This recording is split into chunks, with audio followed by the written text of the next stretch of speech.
morning. Welcome to JSpeak. This is part 3 of my 4-part series on guitar pedals. So 2 weeks ago, I gave you kind of my history and rundown with pedals. Last week, we talked about my love for DoD. This week, we're going to talk about my dislike for Boss. So I'm sure I'm going to take a ton of crap for this one. I'm going to review again my favorite Boss pedal. I know what you're thinking. It's a tuner. But you know what? It does what it's supposed to do. I had a TU2 when I was gigging.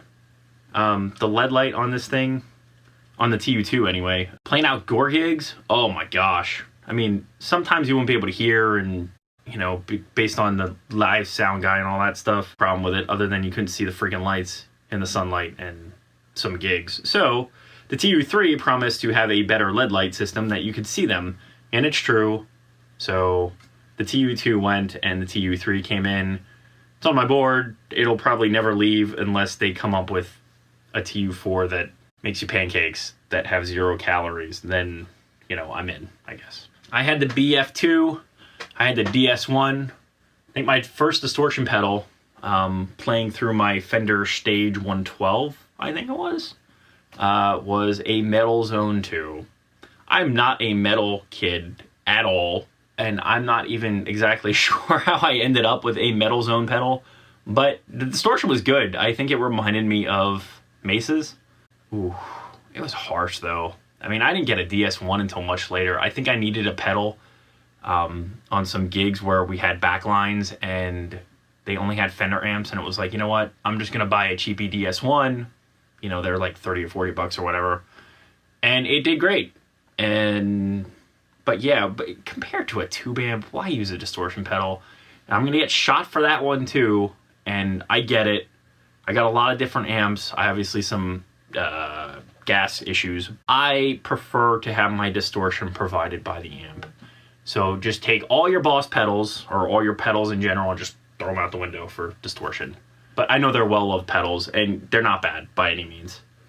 My issue is with the modulation effects. I had a DD3, and I love that pedal. I did. I sold it, and I got the DD7, so I missed a bunch of upgrades in between. I got the DD7, man, and it was a total disappointment. I didn't like it near as bad. I think at that point, I was so PO'd.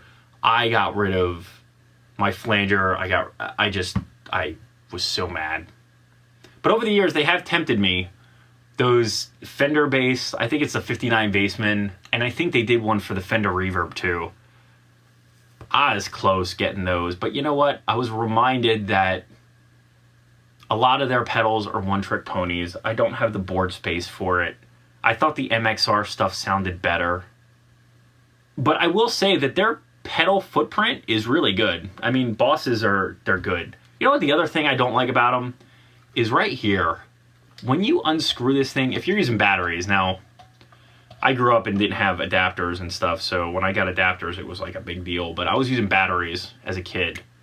And to have to mess with this stupid pin, and I remember my BF2, the rubber thing came off, and I was so pissed. But still, this is obnoxious. I mean, again, to get to the TC stuff too, that's obnoxious too. So it's just not Boss's fault, but oh, man. I never had any of the staples that a lot of people use, the compression sustainer or the blues driver. I just really, I've always wanted to love them, and I just can't. I always wanted a TR2, the tremolo. I finally got one. It was so disappointing, and that was when I was a teenager. But yeah, I just don't like them. I think there are much better effects out there. And I saw they came up with a couple big boxes to compete with the Eventides, the Empress, and Strymons. But from the demos I hear, they sound pretty good.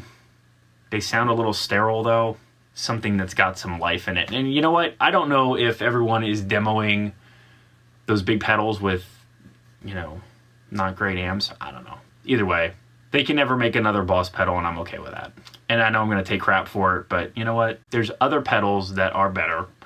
And, yeah, sorry. But if you need a cheap distortion, DS1's good. I back that. Give your money to somebody else. Sorry, boss. The Taro Echo sounded cool. You know, a lot of pros use them. I don't know. I guess it's like PRS. I just don't like them or appreciate them or whatever. I always kind of wanted one of those loopers too, but never got there either. Opinions change, but right now, boss. Don't miss part 4 next week. I talk about my love for the pedals I have now, and yeah, we'll see where the gas train takes us. Many more videos to come. Don't miss one sub. Have a great week.